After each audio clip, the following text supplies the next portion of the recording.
नमस्कार प्यारे साथियों, स्वागत है आज की ऑनलाइन क्लासेस में।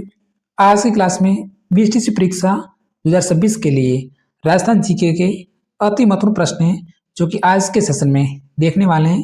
पिछले साल में जो एग्जाम्स में प्रश्न पूछे गए थे उन्हीं प्रश्नों को ध्यान में रखकर हमने नए पैटर्न के आधार पर प्रश्न तैयार किए। तो सभी साथियों को इसी क्लास पर अंत तक बने रहना है और राजस्थान का इतिहास, कला, संस्कृति और भूगोल के अति महत्वपूर्ण प्रश्न है, जरूर देखने हैं। तो शुरुआत करेंगे हम प्रथम क्वेश्चन से। राजस्थान की उत्तर से दक्षिण तक लंबाई कितनी है? राजस्थान की उत्तर से दक्षिण तक लंबाई, अगर हम आकृति की बात करें तो राजस्थान की जो हमारी आकृति है विषम कोणीय बहुभुज या फिर पतंगाकार, और इसकी जो आकृति पूछी है वो उत्तर से दक्षिण इस तरह से पूछा है। यह आकृति कितनी है? उत्तर से दक्षिण और पूर्व से पश्चिम, इसकी लंबाई पूछते हैं और इसकी लंबाई का अंतर भी पूछ लेते हैं। तो ध्यान रखना है, 2 से 3 प्रश्न बनते हैं। तो राजस्थान की उत्तर से दक्षिण की जो हमारी लंबाई है वो 826 किलोमीटर। ऑप्शन नंबर बी को हम लॉक कर देते हैं, हमारा राइट आंसर है। याद रखना है इसी प्रश्नों को। दूसरा प्रश्न, राजस्थान की पूर्व से पश्चिम की ओर लंबाई कितनी है? तो है 869 किलोमीटर। नेक्स्ट क्वेश्चन, ये हमारा पहला क्वेश्चन था, विशेष तौर पर इंपॉर्टेंट प्रश्न है। राजस्थान में खेराड़ी बोली का प्रचलन क्षेत्र कौन सा है? खेराड़ी बोली, क्योंकि बीएसटीसी में 2016 में पूछा गया था। तो राइट आंसर हो गया ऑप्शन नंबर बी, भीलवाड़ा और टोंक जिलों हो गई। तोरावटी है, दक्षिणी झुंझुनू, पूर्वी सीकर और उत्तरी जयपुर जिलों में बोली जाती है। उसके बाद है वागड़ी बोली। सत्र श्रेणी कर्मचारी भर्ती 2025 में सवाल पूछा था, निम्न में से किस बोली को दक्षिण राजस्थानी के नाम से जाना जाता है? तो है वागड़ी बोली। तो मुख्यतः बोली जाती है डूंगरपुर और बांसवाड़ा जिलों में। अगला प्रश्न, क्वेश्चन नंबर सेकंड, ये रहा हमारी स्क्रीन पे और आंसर बताइए। राजस्थान में अरावली पर्वत श्रृंखला की लंबाई कितनी है? राजस्थान में पूछा है 550, 780, 782 या फिर 792 किलोमीटर। तो राजस्थान में अरावली पर्वत श्रृंखला की जो लंबाई है वो 550 किलोमीटर। यहाँ पे लिख देते हैं 550 किलोमीटर, याद रखना है। और कुल लंबाई की बात करें तो 792 किलोमीटर और केवल राजस्थान में 550। अगला प्रश्न, क्वेश्चन नंबर तीसरा है हमारी स्क्रीन पे और साथ साथ में काउंट करते रहिए। राजस्थान में सर्वाधिक वर्षा प्राप्त करने वाला स्थान, सर्वाधिक वर्षा प्राप्त करने वाला स्थान है वो कौन सा है? जिला पूछते तो झालावाड़ होता, स्थान पूछा है तो माउंट आबू, सिरोही, क्योंकि पूरा जिला पूछा है तो ऑप्शन नंबर डी हम हमारा करेक्ट आंसर है। चलो जल्दी से आपको आंसर बता देते हैं। क्वेश्चन नंबर 4, क्लास को स्किप नहीं करिएगा और इस तरह के जो प्रश्न आपको जरूर देखना है। अगर आपको एग्जाम्स में 415 से 420 नंबर प्राप्त करने और बेस्ट कॉलेज प्राप्त करनी है तो क्लास को एग्जाम्स तक देखिएगा। अरावली पर्वतमाला की दूसरी ऊंची चोटी कौन सी है? दूसरी, जरगा, गुरु शिखर, दिलवड़ा या फिर शेर, बताइए। दूसरी सर्वोत्तम ऊंची चोटी, तो अरावली पर्वतमाला की प्रथम सर्वोच्च ऊंची चोटी है वो हमारी गुरु शिखर है। दूसरी सर्वोत्तम ऊंची चोटी है वो हमारी शेर है। गुरु शिखर, शेर, सिरगा और चौथी चोटी है वो हमारी दिलवाड़ा। तो दूसरी पूछा है तो option number D right answer हो गया, शेर। राजस्थान का शेर महाराणा प्रताप, और महाराणा प्रताप की जो मृत्यु हुई थी 1569 ईस्वी में। तो राजस्थान की दूसरी ऊंची चोटी गुरु शिखर, इसकी जो ऊंचाई कितनी है 1569 मीटर, और महाराणा प्रताप की मृत्यु हुई थी 1569 ईस्वी में। ये आपको याद रखना है, दोनों सेम प्रश्न बनते हैं। राजस्थान का शेर महाराणा प्रताप की मृत्यु हुई 1569 में।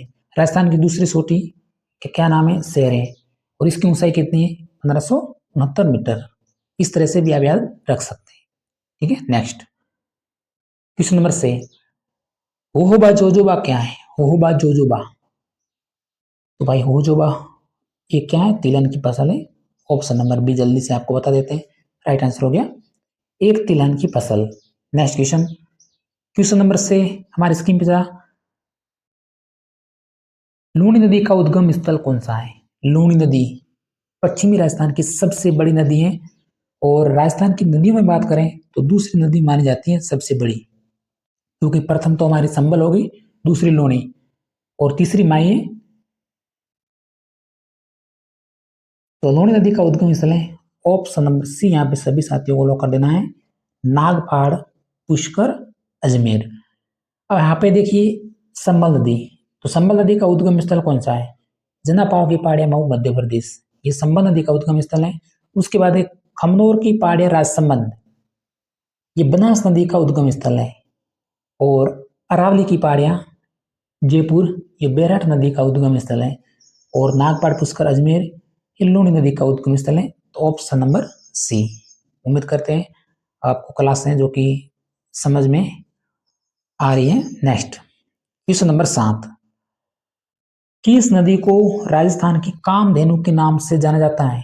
राजस्थान की कामधेनु, कोठारी, बनास, माही, संबल। और एक प्रश्न बनेगा आपके BSTC 2026 में, बनास नदी, मन की आशा, अर्जुन की गंगा, बाणगंगा, और मृत नदी, या फिर प्राचीन विलुप्त सरस्वती नदी, वो हमारी गंगा नदी है।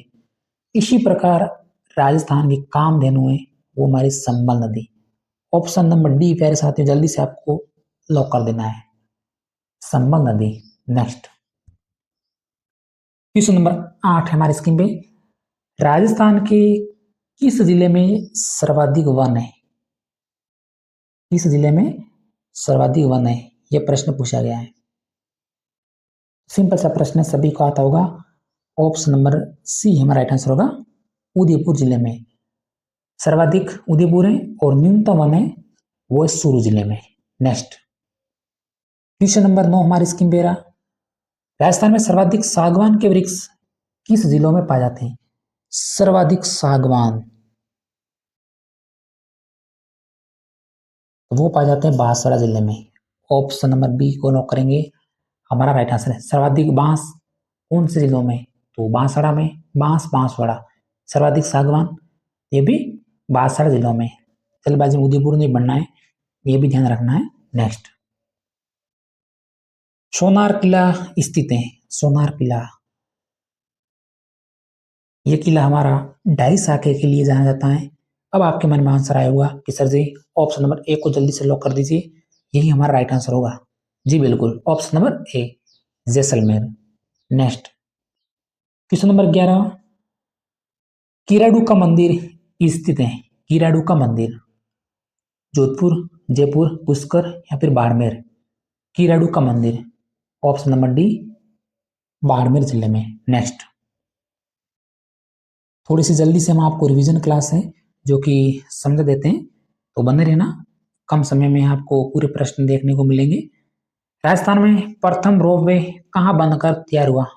प्रथम रोपवे पूछा है, जालोर, जयपुर, अजमेर, या फिर कोटा। राजस्थान में प्रथम ropeway, option number A sir जी लॉक कर दीजिए, जालोर होगा। और नेक्स्ट क्वेश्चन नंबर 13, ऊंट महोत्सव मनाया जाता है, ऊंट महोत्सव, 3 महोत्सव पूछते हैं BSTC एग्जाम्स में, और हमेशा एक के बाद एक पूछते रहते हैं। कभी ऊंट महोत्सव का पूछते हैं, कभी मरु महोत्सव, कभी थार महोत्सव, कभी शीत महोत्सव।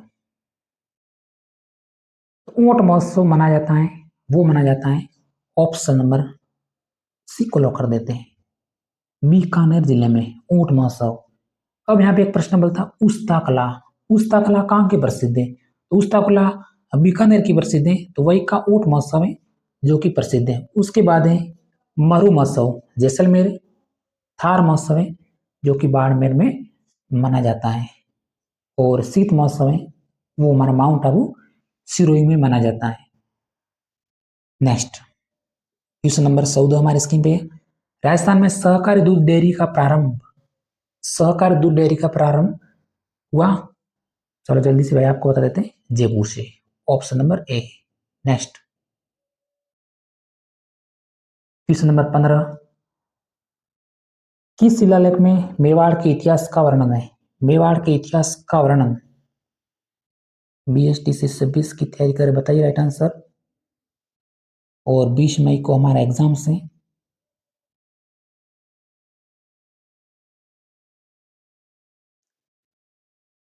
किस शिलालेख में मेवाड़ का इतिहास? सिरवे, राज प्रशस्ति,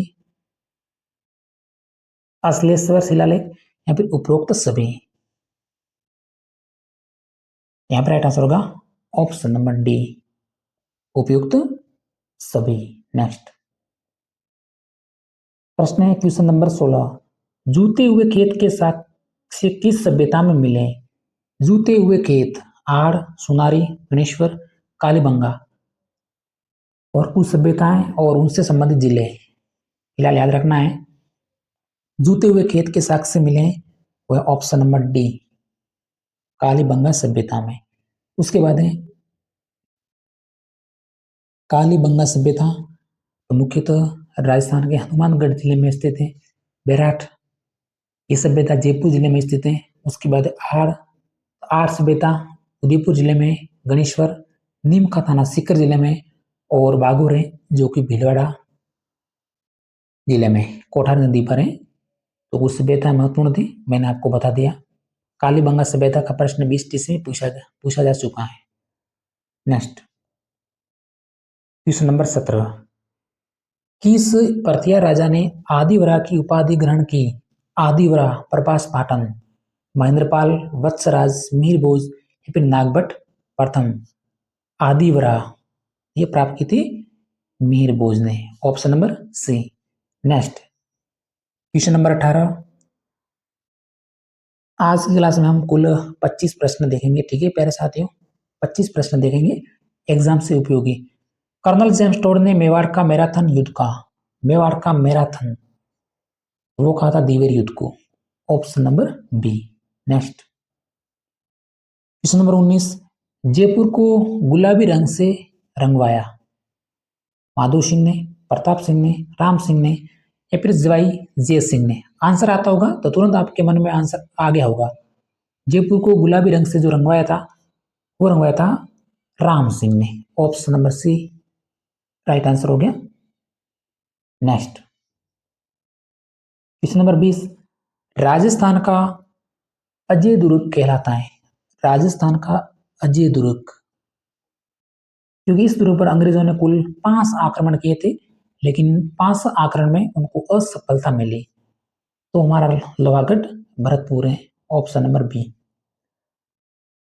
तो कुछ दुर्ग के उदाहरण मैंने अलग से समझाए और कौन सी श्रेणी के अंतर्गत आते हैं। तो देखिए गिरु दुर्ग जो किसी ऊंचे पर्वत पर बने होते हैं, तो इसका सर्वोत्तम उदाहरण कौन सा है?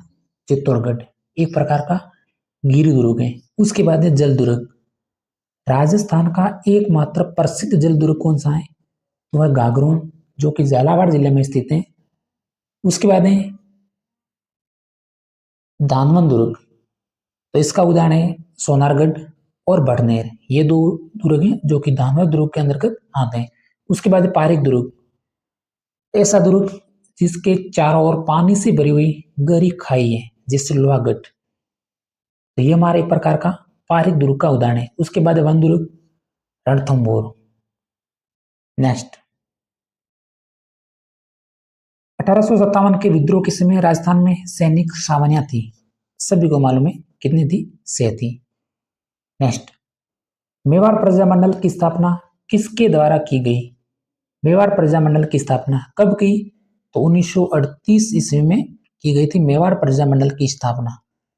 इसकी स्थापना तो वो की ऑप्शन नंबर ए, माणिक्य लाल वर्मा। जयपुर प्रजामंडल का पूछता तो राइट आंसर हो जाता कर्पूर चंद पाटने, डूंगरपुर भोगीलाल पंड्या, और जोधपुर प्रजामंडल जी नारायण व्यास। इसी प्रकार मेवाड़ प्रजामंडल माणिक्यलाल वर्मा। नेक्स्ट 4 हाथों वाले लोक देवता हैं, 4 हाथों वाले तेजाजी, देवनारायण जी, कल्ला जी या फिर हड़बू जी। बहुत सारे जो ऑप्शन नंबर सी को जल्दी से लॉक करिए। वीर कल्ला जी हैं। वही 4 हाथों वाले लोग देवता के नाम से जाने जाते हैं। नेक्स्ट, उस्ता कला के लिए प्रसिद्ध स्थान कौन सा है? इसका आंसर मैंने आपको पहले ही बता दिया है। उस्ता कला के लिए प्रसिद्ध स्थान तो वो का ऑप्शन नंबर बी, जहाँ का ऊंट महोत्सव प्रसिद्ध है वह की उस्ता कला। उसके बाद है ब्लू पोटरी। इंपॉर्टेंट, आज की क्लास का सबसे इंपॉर्टेंट सवाल मानिए, ब्लू पोटरी। इसके जो हस्तशिल्पी है वो कृपाल सिंह शेखावत। ब्लू पोटरी कहाँ की है? जयपुर की है। टेराकोटा हस्तकला मोलाला राजसमंद की है। उसी प्रकार थेवा कला है जो कि प्रतापगढ़ राजसमंद की है। इसी प्रकार उस्ता कला है वहाँ बीकानेर की है और मुख्य रूप से बोलते हैं ऊंट की खाल पर चित्रांकन। तो उससे संबंधित थे तो हमने सभी प्रश्न जो कि सेलेक्ट किए हैं। तो ऑप्शन नंबर बी जल्दी से है।